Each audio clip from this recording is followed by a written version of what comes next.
얼마 전에 어떤 분의 글을 읽은 적이 있습니다.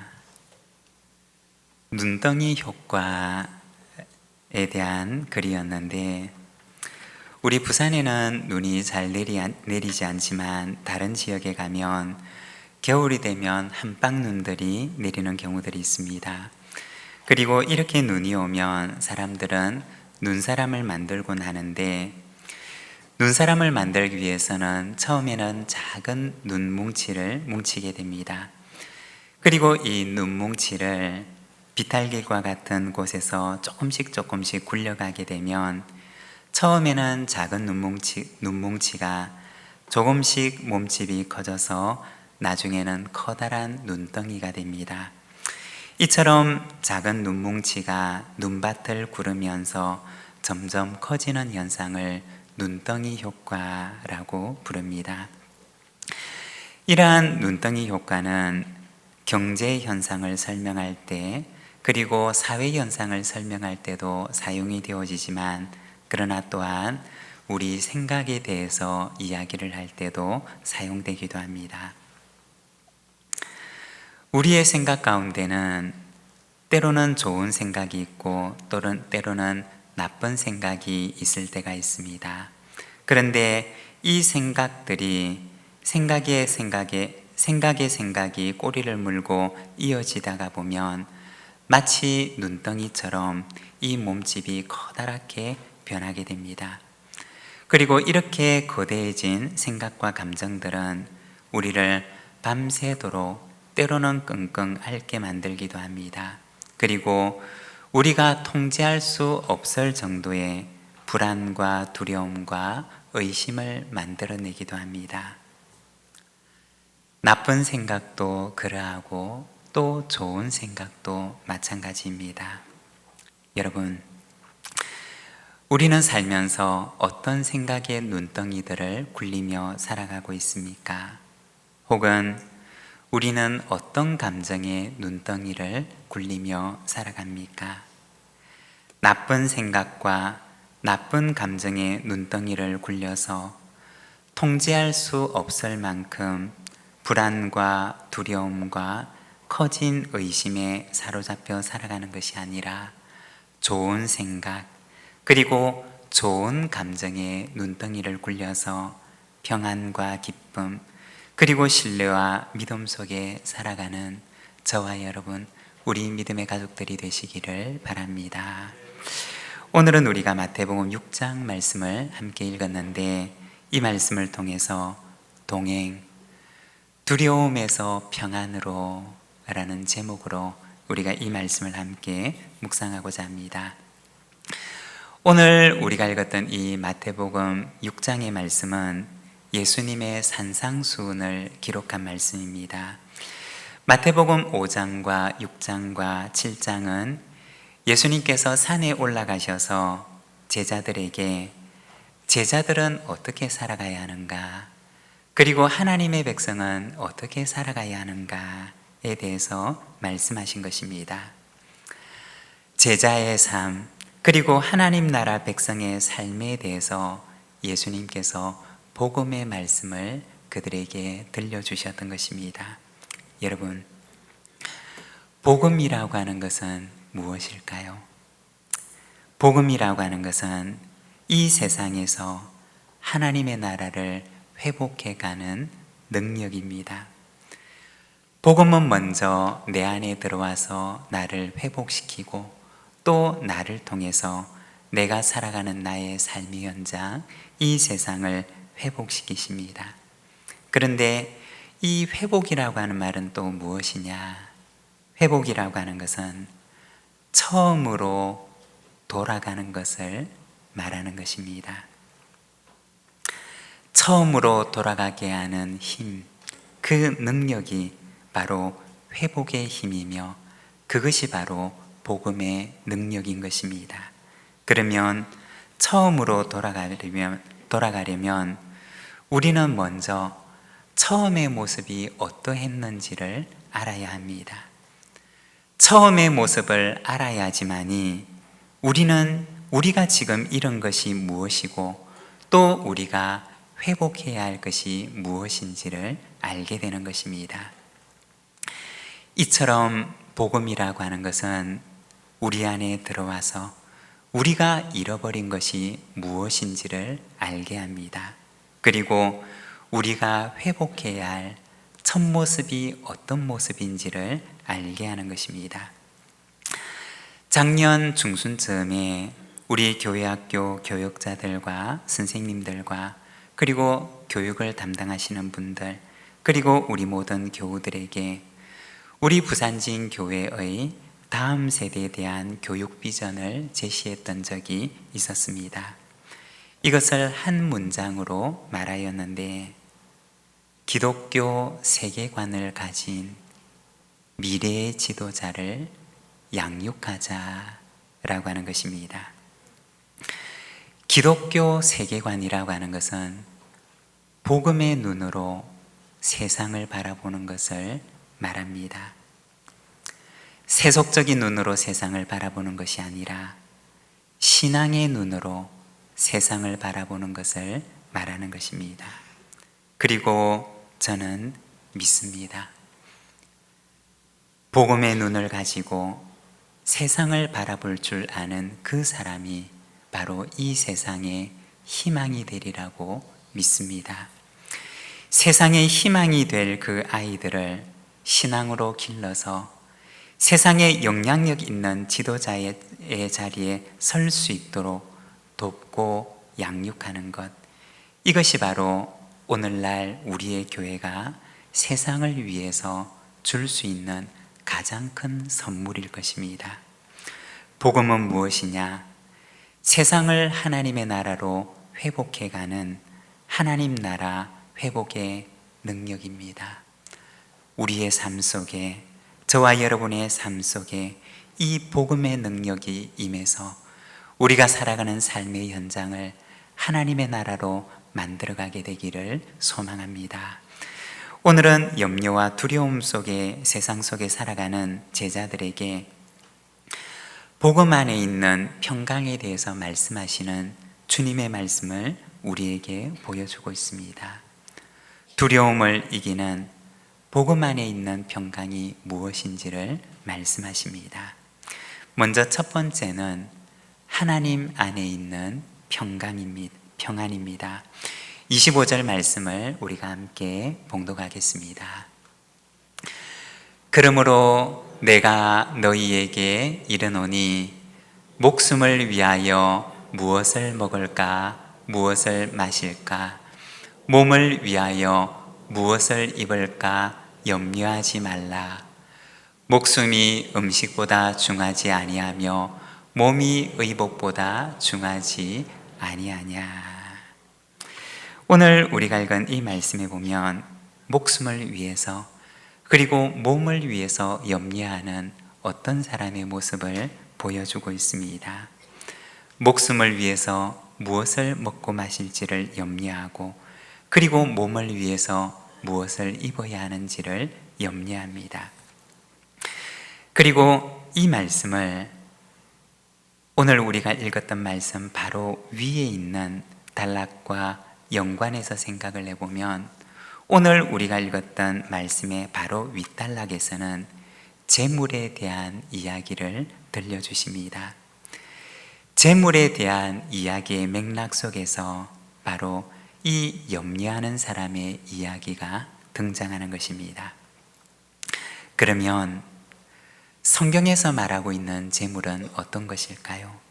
그것은 좋은 것일까요? 나쁜 것일까요? 그것은 유익한 것일까요? 해로운 것일까요? 성경에 나와 있는 이 재물이라고 하는 말은 원어 성경을 보게 되면 헬라어로 맘모나스라고 하는 단어를 사용합니다. 이 말은 아람어의 맘모나 혹은 맘몬이라고 하는 말에서 온 말입니다. 성경은 이 재물 자체에 대해서 그것이 좋다 나쁘다 혹은 선하다 악하다 라고 말씀하지 않습니다.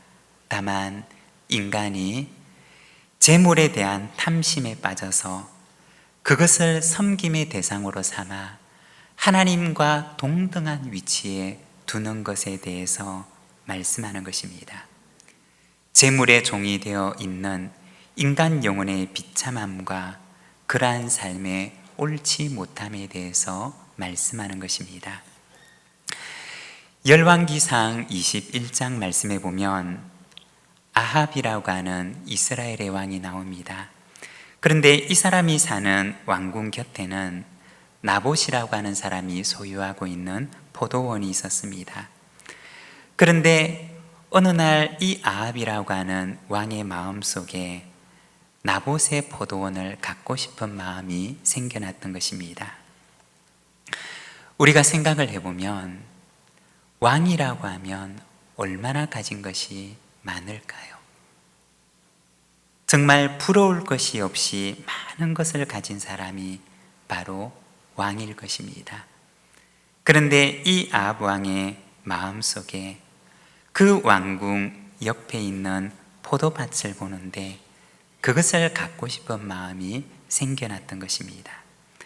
그래서 그 포도원을 나에게 팔라고 얘기를 하지만 이 나봇은 끝끝내 그것을 팔기를 거절하게 됩니다. 그러자 아합의 아내였던 이세벨은 이 나봇을 모함해서 죽음으로 이끕니다. 그리고 그가 죽고 난 뒤에 그 포도원을 빼앗아서 아합 왕에게 바치게 됩니다. 탐심의 종이 되었던 아합과 이세벨의 모습을 열왕기는 보여주고 있습니다. 그리고 그들의 결국을 보여주는데 그들의 결국은 어떻게 되었을까요? 성경에 보면 아합의 가문은 멸절되고 이세벨 역시 비참한 결말을 맞게 되는 것을 보여줍니다. 재물이 좋고 나쁜 것이 아니라 그 재물을 하나님과 동등한 자리에 두고 재물의 종이 되어버린 인간의 모습이 하나님의 기쁨이 되지 못함을 보여주는 것입니다. 그런데 여기에 보면 보물을 땅에 쌓아두려고 하는 인간의 노력이 나타납니다. 왜 재물을 땅에 쌓아두려고 하느냐?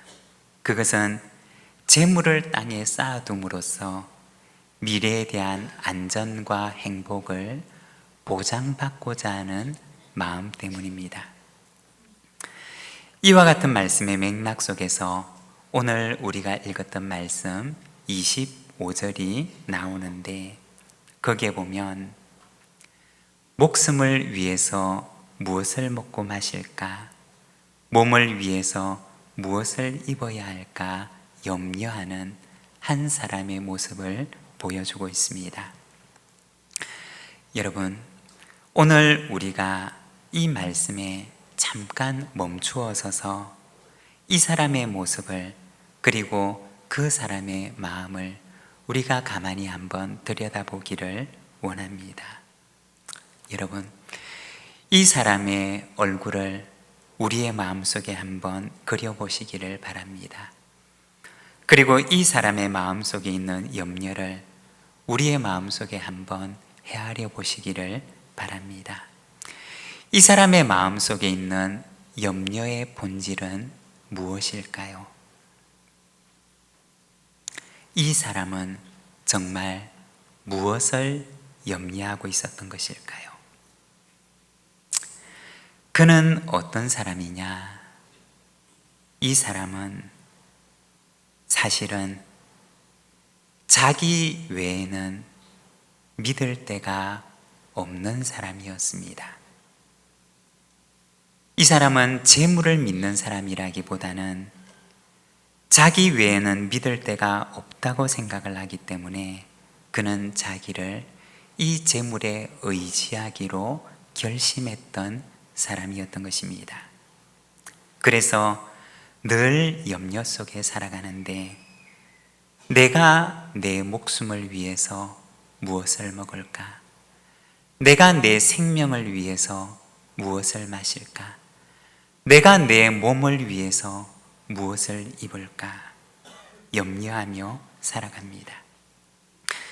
자신 외에는 누구도 의지할 데가 없기 때문에 언제나 내 목숨과 내 생명과 내 몸을 위해서 내가 염려하며 살아가는 것입니다. 적절한 비유일는지 모르겠지만 언젠가 우리나라를 대표했던 야구 선수 가운데 박찬호 선수의 인터뷰를 보았던 적이 있습니다. 이 선수는 미국의 메이저리그라고 하는 프로야구에서 투수라고 하는 포지션을 가지고 활약을 했던 사람인데, 이 선수가 전성기 시절에 인터뷰를 했던 것을 보았던 적이 있습니다. 기자가 질문하는데, 요즘에는 박찬호 선수가 공을 참 편하게 던지시는 것 같은데 무슨 계기가 있습니까? 라고 물었습니다. 그러자 그가 대답하기를, 예전에는 내가 공을 던질 때 타자들이 내가 던지는 공을 맞추지 못하게 하려고 던졌습니다. 그렇게 던지다가 보니 투구수도 늘어나게 되었고, 그리고 한 이닝 한 이닝을 넘기는 것이 참 힘이 들었습니다. 그런데 요즘에는 야수들을 믿고 공을 던지게 되었습니다. 그렇게 하다가 보니 투구수도 줄게 되었고 공도 편하게 던질 수가 있게 된 것 같습니다. 라고 얘기를 하였습니다. 예전에는 야수들을 믿지 못하고 내가 이 타자가 공을 치지 못하게 던져야지 라고 생각을 하며 공을 던지다가 보니 오히려 어려운 상황을 만들게 되었고 어려운 이닝이 되었고, 그리고 좋은 성적을 낼 수가 없었던 것입니다. 그런데 야수를 믿고 공을 던지게 되니 훨씬 투구수도 줄일 수가 있었고, 그리고 좋은 성적도 낼 수가 있었다는 인터뷰였습니다. 여러분, 우리의 인생도 생각해 보면 나 외에는 아무도 믿을 데가 없다고 생각을 하고 내가 모든 것을 다 해야지만이 된다고 생각하는 것이 혹시 우리가 살아온 우리의 지난날의 삶은 아닐까요? 그러면 또다시 한번 물어본다면, 그러한 나는 정말 내가 믿을 수 있는 존재일까요? 내가 한평생 의지하고 살아왔던 나 자신은 정말 내가 믿을 수 있는, 내가 의지할 수 있는 믿을 만한 존재일까요? 예수님께서는 공중의 새와 들의 백합화의 이야기를 들려주시면서 자기를 믿고 자신의 목숨과 몸을 위해서 아등바등 살아가는 사람에게 나보다 더 믿을 수 있는 분인 하나님을 바라보라고 말씀하고 있는 것입니다. 투수가 야수를 믿을 때 더 편안하게 공을 던질 수가 있는 것처럼, 우리가 하나님을 의지할 때 두려움과 평안을 이기는, 두려움과 염려를 이기는 평안을 경험할 수가 있는 것입니다. 여러분, 이 세상 속에 살아가며 두려움과 염려를 넘어서 나와 함께 계시는 하나님 안에 있는 평안을 누리며 살아가는 저와 여러분의 삶이 되시기를 바랍니다. 그리고 두 번째는 아버지 안에 있는 평안입니다. 26절의 말씀을 우리가 함께 봉독하겠습니다. 공중의 새를 보라. 심지도 않고 거두지도 않고 창고에 모아들이지도 아니하되 너희 하늘 아버지께서 기르시나니 너희는 이것들보다 귀하지 아니하냐. 아멘. 여기에 보면 공중의 새를 보라고 말씀을 하시는데, 공중의 새는 심지도 않고 거두지도 않고 창고에 모아들이지도 않지만 하늘 아버지께서 그를 기르신다고 말씀을 하십니다. 예수님께서는 염려와 두려움 속에 살아가는 이들에게 하늘 아버지에 대해서 말씀을 하셨던 것입니다. 그리고 이어 들의 백합화에 대해서 말씀하시는데 29절과 30절의 말씀을 보면, 그러나 내가 너희에게 말하노니 솔로몬의 모든 영광으로도 입은 것이 이 꽃 하나만 갖지 못하였느니라.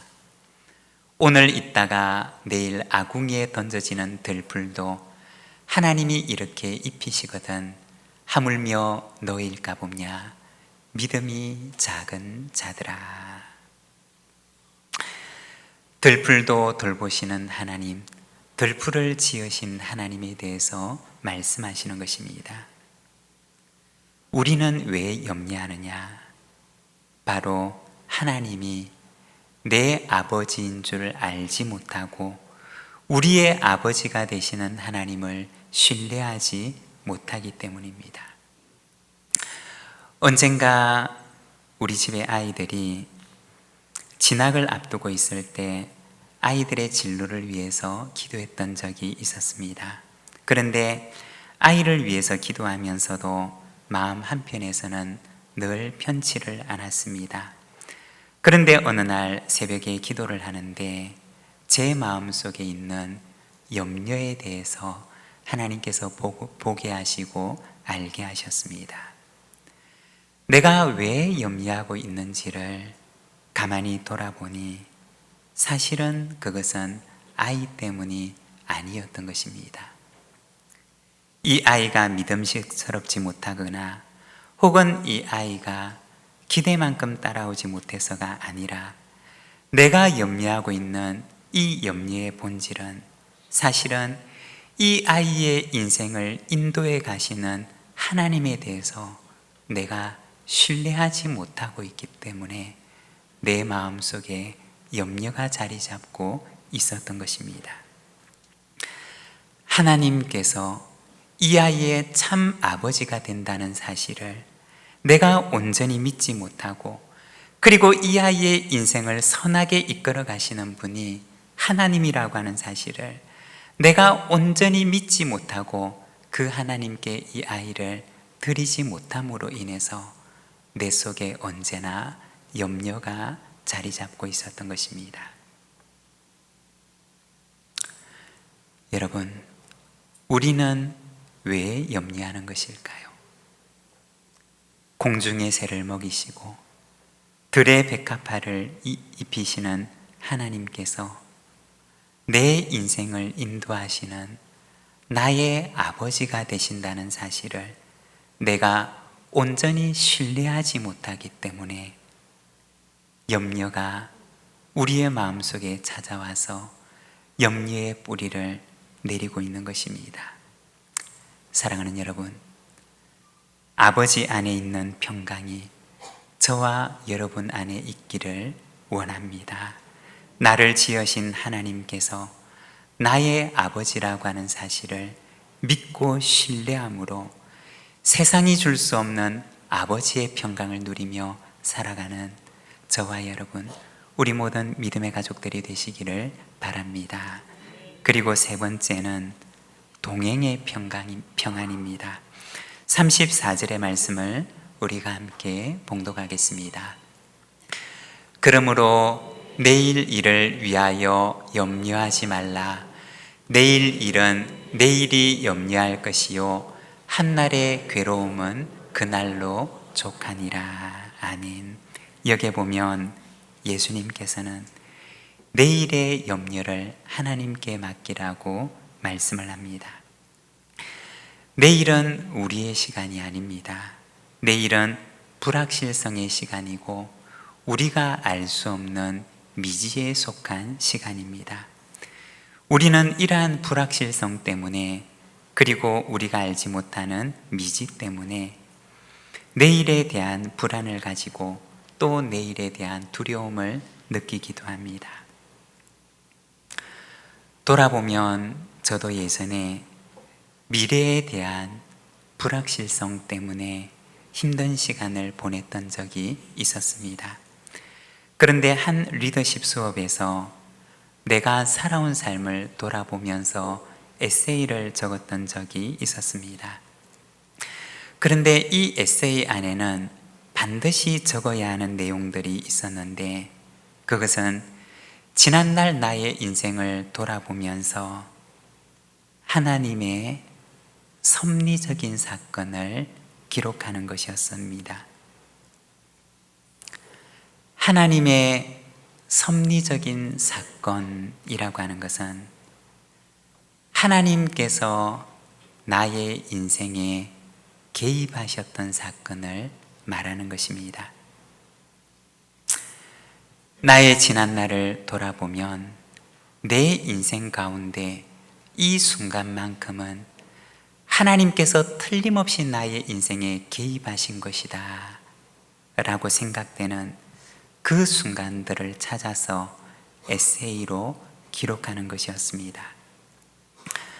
처음에 에세이를 적기 위해서 펜을 들었을 때는 과연 내가 몇 개나 적을 수가 있을까 라고 생각을 했습니다.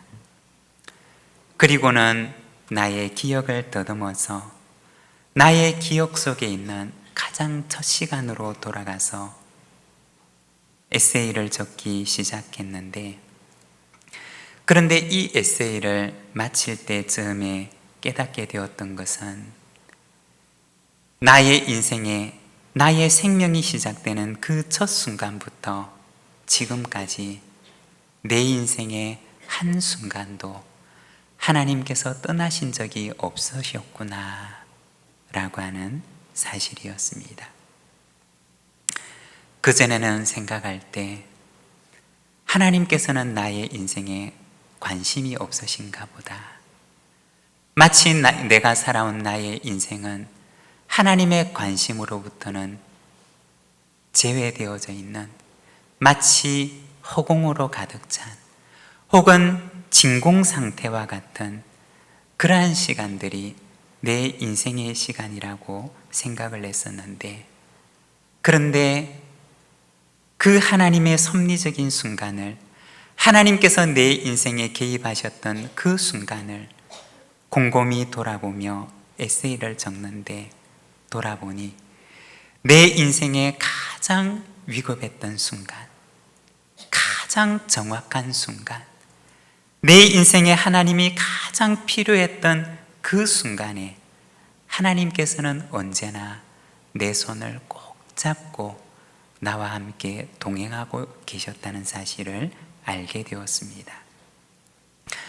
하나님께서는 눈동자처럼 나를 지키고 계셨고, 하나님께서는 내 인생의 가장 위급한 그 순간에 내 인생에 개입하셔서 내 손을 꼭 붙들고 계셨다는 사실을 알게 되었습니다.